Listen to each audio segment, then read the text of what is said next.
Merhaba Yeşil Yolculuk ailesi. El sallama bugün, mutfaklarımızdaki belki de en tatlı ve en aromatik baharatın, sağlık dönüşümünüzün anahtarı olabilecek sırrını ortaya çıkarıyoruz, tarçın. Bu videomuzda, onu sadece bir tatlandırıcı olarak değil, her gün düzenli olarak tüketeceğiniz metabolik dengeleyici bir takviye olarak inceleyeceğiz. Peki, bu basit alışkanlık, her gün yarım çay kaşığı tarçın yerseniz vücudunuzda tam olarak ne olur? Cevap, başlığımızda gizli, insülin direncini kırıp yağ depolamayı durduran gizli baharat. Modern çağın sessiz salgını, insülin direnci kronik iltihap gibi, modern çağın en yaygın metabolik sorunu olan insülin direnci, vücudunuzun yakıt kullanma sistemini sabote ediyor. Ne kadar sağlıklı beslenirseniz beslenin, eğer hücreleriniz insülin sinyaline karşı sağır hale geldiyse, yedikleriniz hızla yağa dönüşecektir. nedir? Yediğimiz karbonhidratlar glikoza dönüşür. Pankreasımızdan salgılanan insülin hormonu, bu glikozu hücrelere kilitleyen bir anahtar görevi görür. Sürekli şeker ve işlenmiş gıdaya maruz kalırsak, hücrelerimiz bu anahtara tepki vermeyi bırakır. Bu duruma insülin direnci diyoruz. İD'nin sonuçları, kan şekeri yüksek kalır, pankreas daha fazla insülin pompalar. Yüksek insülin seviyesi, hiperinsülinemi ise vücuda sürekli yağ depola sinyali gönderir. Kilo alımının ana nedenlerinden biri budur. Tarçın, neden bir baharattan daha fazlası? Tarçını bu kadar güçlü yapan şey, onun kendine has kokusunu ve tadını veren birincil aktif bileşiğidir. Sinemaldehit, sinemaldehyt. Sinemaldehit, bir baharatın ötesinde, doğal bir farmasötik ajan gibi davranır.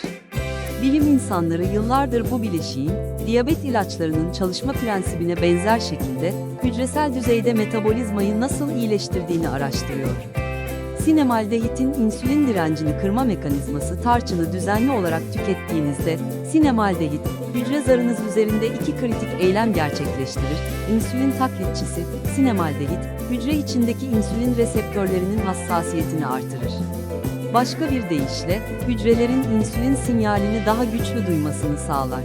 Bu, daha az insülinle bile hücrelerin glikoz kapılarını açabileceği anlamına gelir. GLUT4 taşıyıcı aktivasyonu, hücrelerin glikozu içeri almasını sağlayan özel taşıyıcı proteinler vardır. Bunlara GLUT4 denir. İnsülin direnci olan kişilerde bu taşıyıcılar tembeldir. Sinemaldehit, GLUT4 taşıyıcılarını aktive ederek, insülin olsun veya olmasın, hücrelerin kan dolaşımındaki glikozu daha verimli bir şekilde kaslara ve enerji merkezlerine çekmesine yardımcı olur. Bu, kan şekeri seviyesini hızla düşürmeye yardımcı olur. Özetle, her gün sadece yarım çay kaşığı tarçın tükettiğinizde, vücudunuza, hücrelerinizin insülin anahtarını daha iyi kullanmasını sağlayan bir metabolik düzenleyici sağlamış olursunuz. Bu, yağ depolama sinyalini kırar, karaciğer sağlığını destekler ve uzun vadede kronik iltihabı azaltır. Ancak bu inanılmaz faydaları sağlamak için, tarçının türü ve kalitesi hayati önem taşır. Bir sonraki bölümde, piyasada bulunan iki ana tarçın türü arasındaki farkı, ki bu fark sağlığınız için ölümcül olabilir ve tarçının doğrudan yağ hücreleri üzerindeki etkisini detaylandıracağız. İlk bölümde, tarçının ana bileşeni olan sinemaldehit sayesinde hücrelerimizin insülin sinyalini nasıl daha iyi duyduğunu ve glikoz taşıyıcılarını, GLUT4, nasıl aktif ettiğini gördük. Bu, kan şekeri kontrolü ve yağ depolamayı durdurma yolculuğumuzun ilk adımıydı. Ancak, bu faydaları sağlamanın ve sağlığınıza zarar vermemenin tek yolu var, doğru tarçın türünü kullanmak. Sır 1, tarçının iki yüzü ölümcül fark piyasada bulabileceğimiz iki ana tarçın türü vardır ve ikisi arasında sağlık açısından ciddi farklar bulunur. Kasya tarçını market raflarındaki en yaygın, ucuz ve güçlü aromalı tarçın türüdür. Ne yazık ki, kasya tarçını yüksek oranda kumarin içerir. Kumarin, yüksek dozlarda tüketildiğinde karaciğer hasarına yol açabilen doğal bir bileşiktir. Düzenli olarak yarım çay kaşığı veya daha fazlasını tüketecekseniz, kasya sizin için riskli olabilir. Ceylan tarçını, gerçek tarçın, daha açık renklidir, daha hafif ve tatlımsı bir aroması vardır. En önemlisi, Seylan tarçını çok düşük veya eser miktarda kumarin içerir. Kuralımız, eğer bu rutini uygulamaya karar verdiyseniz ve tarçını günlük olarak tüketmeyi planlıyorsanız, mutlaka paketin üzerinde Seylan tarçını yazdığından emin olun. Unutmayın, amacımız sağlığımızı korumak, karaciğerimize yük bindirmek değil.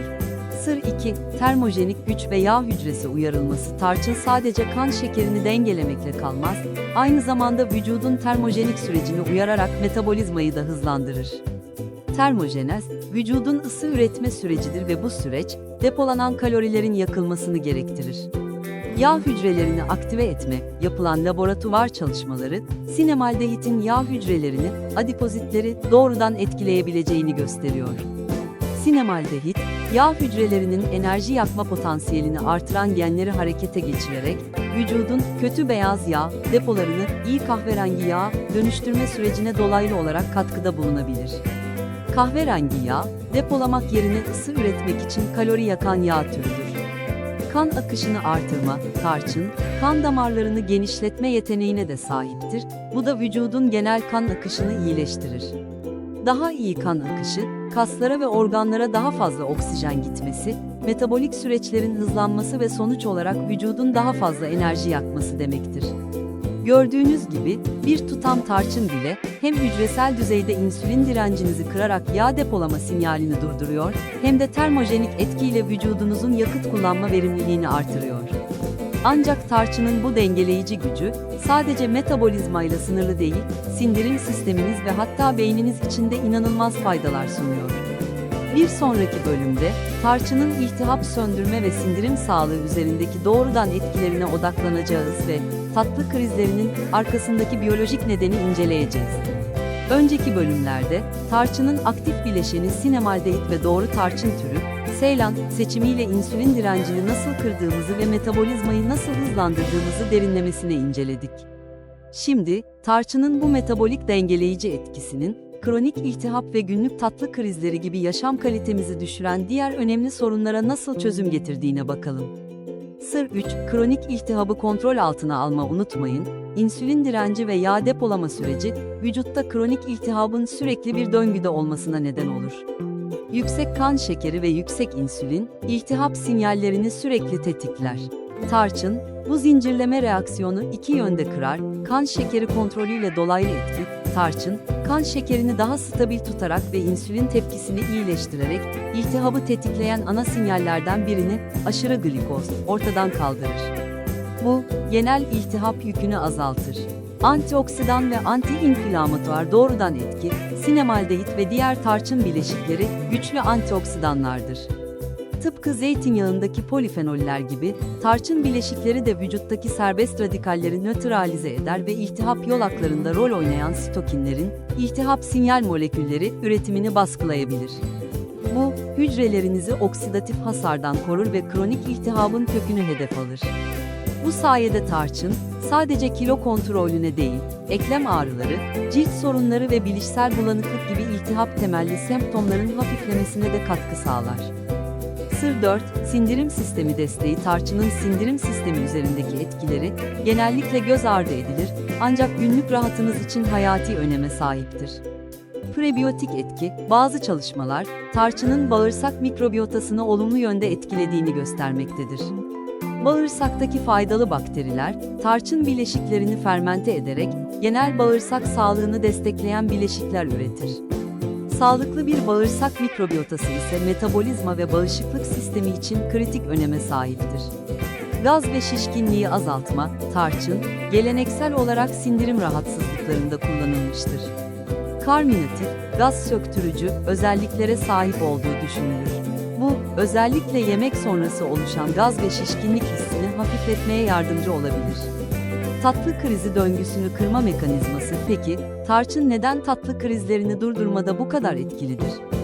Tatlı krizleri genellikle zayıf iradenin bir sonucu değil, kan şekerinin hızla yükselip düşmesinin, insülin direncinin tipik bir sonucudur. Kan şekeri hızla düştüğünde, beyin acilen enerji, şeker talep eder, bu da kontrol edilemeyen yeme arzusuna yol açar. Tarçın, bu döngüyü iki şekilde kırar: stabilizasyon, tarçın, özellikle karbonhidrat ağırlıklı bir yemekle birlikte tüketildiğinde, glikozun kan dolaşımına daha yavaş ve düzenli bir şekilde salınmasını sağlar. Bu, kan şekerindeki ani zirveleri ve ardından gelen çöküşleri engeller. Duyusal tatmin, tarçının doğal tatlılığı, ilave şeker kullanma ihtiyacını azaltır. Örneğin, kahvenize şeker yerine tarçın eklemek, kalori alımınızı düşürürken bile tatmin edici bir lezzet sağlar. Tarçın, sadece metabolik bir düzenleyici değil, aynı zamanda günlük yaşam kalitenizi artıran, iltihabı kontrol eden ve sizi sürekli şeker bağımlılığından kurtarmaya yardımcı olan basit, güçlü bir araçtır. Bir sonraki ve son bölümde, bu rutini günlük hayatınıza nasıl entegre edeceğinizi, en etkili tüketim yöntemlerini ve bu alışkanlığın uzun vadeli faydalarını özetleyerek videoyu güçlü bir şekilde sonlandıracağız. Önceki 3 bölümde, tarçının aktif bileşeni sinemaldehit ile insülin direncini nasıl kırdığımızı, doğru türü, Seylan, seçmenin hayati önemini ve bu basit alışkanlığın kronik iltihap, sindirim ve tatlı krizleri üzerindeki ezber bozan etkilerini detaylıca öğrendik. Artık tarçının sadece bir baharat değil, uzun vadeli sağlık stratejinizin bir parçası olduğunu biliyorsunuz. Sır 5. ORAC skorunda zirve ve uzun ömür ilişkisi. Tarçının antioksidan gücü o kadar yüksektir ki birçok meyve ve sebzeyi geride bırakır. ORAC skoru, gıdaların antioksidan kapasitesini ölçen ORAC, Oxygen Radical Absorbance Capacity skorlarında tarçın, birçok popüler süper gıdayı geride bırakarak üst sıralarda yer alır. Yüksek antioksidan skoru, hücrelerinizi ve DNA'nızı yaşlanmayı hızlandıran oksidatif stresten koruduğu anlamına gelir. Yaşlanma karşıtı etki, kronik iltihabı ve oksidatif stresi kontrol altına almak, hücresel düzeyde yaşlanma hızını yavaşlatmanın temelidir. Tarçının insülin dengeleyici ve anti-inflamatuar gücü birleştiğinde, sadece daha sağlıklı değil, aynı zamanda daha uzun ve kaliteli bir yaşam süresi için zemin hazırlar. İnsülin direncini kırmak, yaşlanma hızınızı yavaşlatmak demektir. En etkili tarçın tüketim rutini peki, yarım çay kaşığı Seylan tarçınını günlük rutininize en verimli şekilde nasıl entegre edebilirsiniz? İşte 3 etkili yöntem, sabah metabolizma hızlandırıcı, sabah kahvenize veya yeşil çayınıza karıştırın. Kafein ve tarçının termojenik etkisi birleşerek günün başlangıcında metabolizmanıza güçlü bir destek sağlar. Yemek öncesi kalkanı, tarçını, glisemik indeksi yüksek olan bir yemeğe, örneğin yulaf ezmesi, meyve tabağı veya smoothie, ekleyin. Yemeğinizden hemen önce tüketmek, tarçının kan şekeri üzerindeki dengeleyici etkisini maksimize eder ve şekerin kana yavaşça karışmasını sağlar. Tokluk etkisi, bir parça yoğurt veya süzme peynir üzerine tarçın serpin. Yağ ve protein ile birleşen tarçın, uzun süreli tokluk hissi sağlar ve tatlı krizlerini önlemede çift etki yaratır. Nihai özet ve kapanış çağrısı özetle, her gün yarım çay kaşığı Seylan tarçını tükettiğinizde, vücudunuzda gerçekleşen 5 temel değişim şunlardır: hücresel güç, sinemaldehit ile insülin direnci kırılır, hücreler glikozu daha iyi kullanır. Yağ depolama durur, yüksek insülin sinyali kesilir, yağ yakımı için zemin hazırlanır. Termojenez artar, metabolizma hızlanır, vücut daha verimli ısı ve enerji üretir. Kronik iltihap kontrol altında, kan şekeri dalgalanmaları ve oksidatif stres azalır. Tatlı krizleri sona erer, kan şekeri stabilizasyonu sayesinde kontrolsüz yeme isteği baskılanır. Harekete geçme manifestosu, sağlıklı yaşam, bilgi ve eylemin birleşimidir. Tarçın, bu eylemi günlük hayatınıza entegre edebileceğiniz en ucuz ve en etkili araçlardan biridir. Sizden istediğim şey, şimdi kontrol edin, hemen mutfağınıza gidin ve elinizdeki tarçının Seylan tarçını olduğundan emin olun. Değilse, bir sonraki alışverişinizde mutlaka Seylan, Ceylan tarçını edinin. 15 günlük taahhüt, kendinize 15 günlük bir tarçın taahhüdü verin. Sabah rutininize yarım çay kaşığı Seylan tarçınını ekleyin. Deneyiminizi paylaşın, 15 gün sonunda yorumlarda bizimle paylaşın, enerji seviyeniz nasıl değişti? Öğle yemeğinden sonra gelen o tatlı krizi hissi azaldı mı? Unutmayın, yeşil yolculukta her adım önemlidir. Bu bilgiyi yayan Yeşil Yolculuk topluluğunun bir parçası olun. Bu kritik bilgiyi, insülin direnci ve tatlı krizleriyle mücadele eden sevdiklerinizle paylaşın. Kendinize iyi bakın. Bir sonraki metabolik sırrımızda görüşmek üzere, sağlıklı ve zinde kalın.